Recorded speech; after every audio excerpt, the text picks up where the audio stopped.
This is Markus from I Am The Night. This is Janne from I Am The Night. And you are listening to Brutally Delicious Podcast.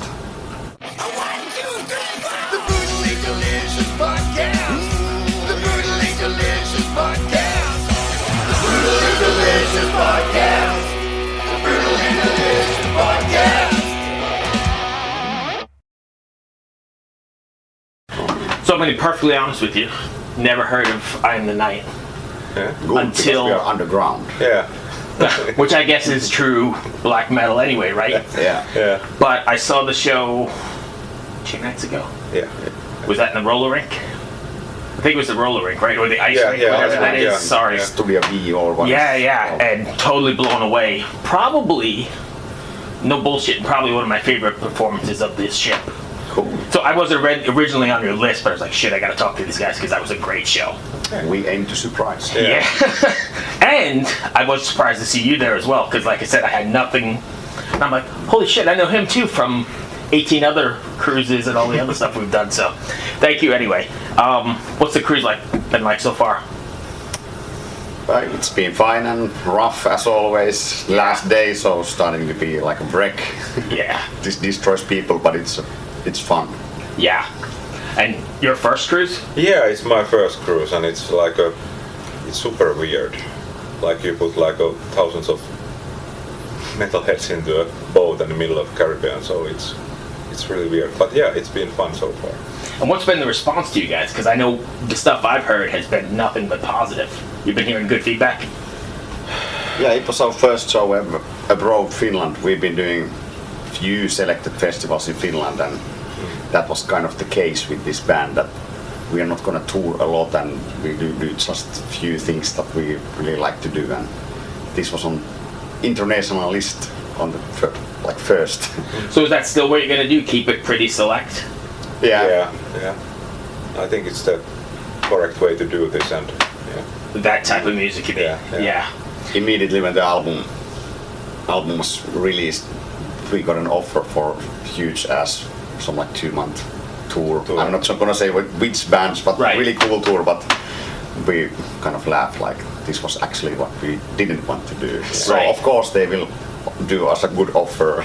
Yeah. That's how always Murphy's Law works. Right. Do you find it strange or feeling bad that you had to turn something like that down? Because in the end, you still gotta make money too, right? And pay the bills? Or is that not even a thing, it's just for art creation? Of course it felt bad because it would have been really cool. Yeah. But we'll see. Yeah, of course. Yeah, Markus has lots of things going on, so to fit his schedule is really impossible, and some of the rest of the band have their own schedules, and I have my day job, so that's kind of like I didn't get holiday from my job. Yeah. Right. So how the 2 jobs. So how does a band, and I know they're all Scandinavian countries, but how does a band from Finland, right, South Finland or somewhere, end up writing really, I mean, I'm listening to it and I'm hearing Emperor and I'm hearing some Mayhem maybe and that sort of, how do you guys get there? Well, we used to love that stuff in the 90s.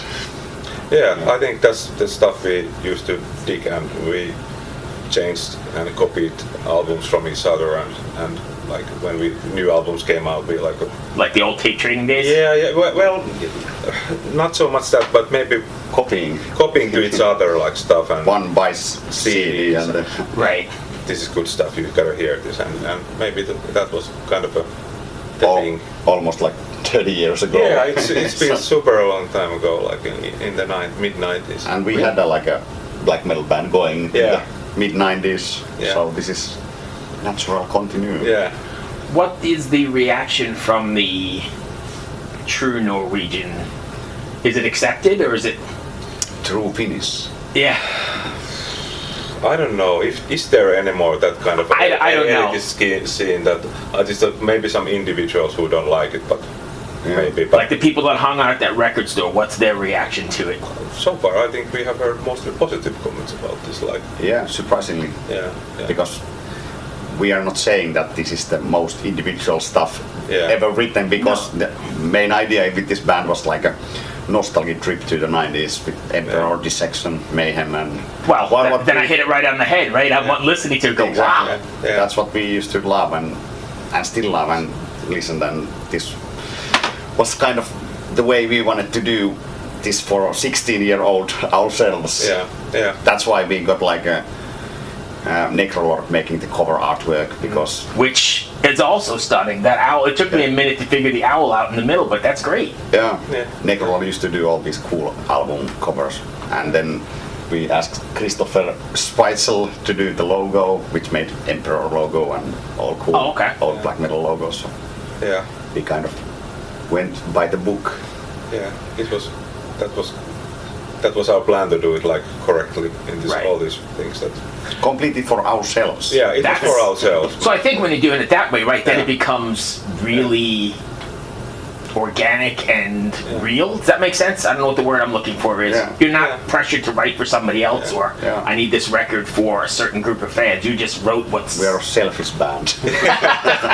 And we actually recorded it really fast, and we didn't use much time in it for Yeah. doing it. It was like Really Markus had a really clear plan that the guitar sound is achieved with this equipment, and we asked Dan Swan how to get the bass sound right. And Actually, we even called Dan Svano like, how did you do bass sound for Dissection albums? And then he told us. So decidedly lo-fi. Yeah. And we had like a reference albums that it should sound like this, and Juho, who plays a guitar with us now, and he immediately knew what we were doing. Like, yes, this is what he wants to do. He also loved the same stuff in the 90s. So Yeah.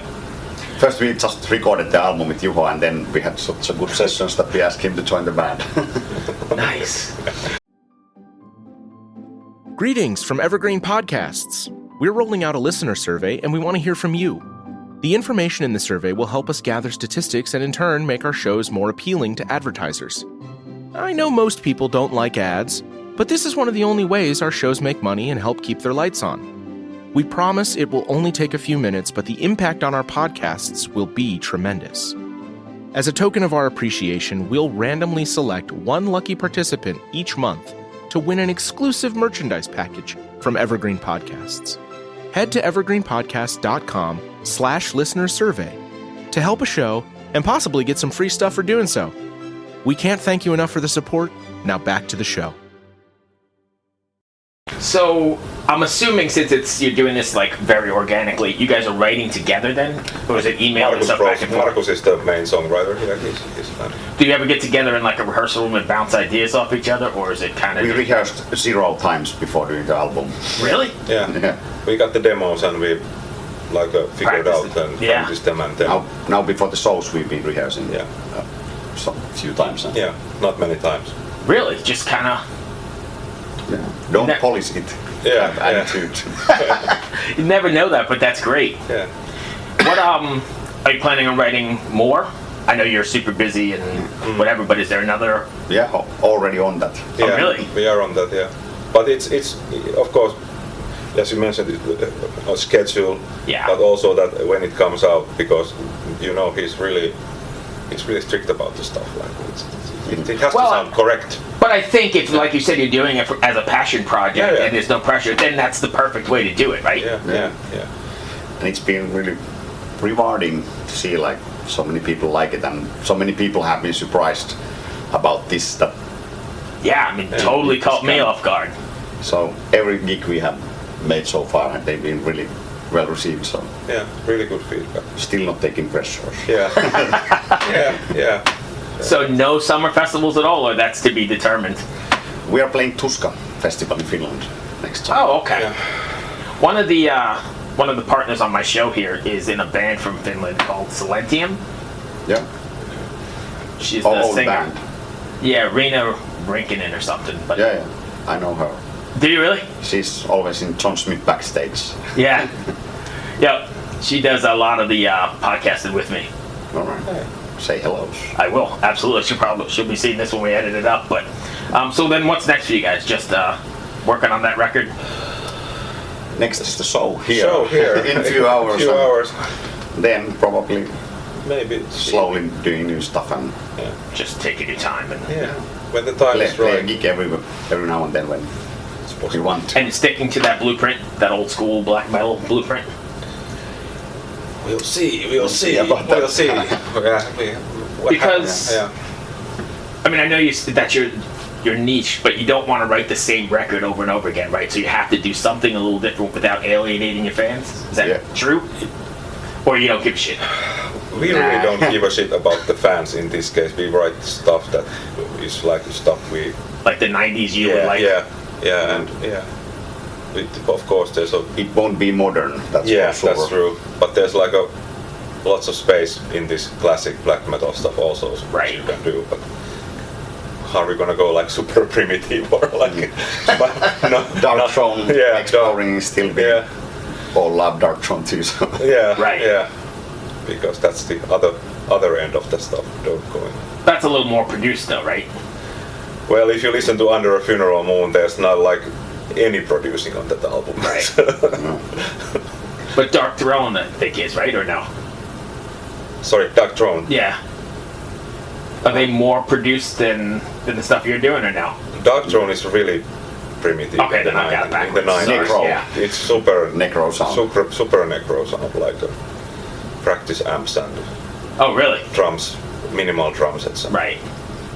But no, well, this is not that we are doing a Dark Throne in our next album. This was just like there's a lot of space in that classic black metal. But I think we'll do what we find seducing for us ourselves or satisfying. With no pressure, that's the beauty. Yeah, no pressure. Few new songs I wrote, I just played the demos to Juho Räihän. He was so enthusiastic, said like, this sounds exactly like I Am the Night. So the band is already having kind of like their own sound. Really? Yeah, they are really good demos. I also agree on that.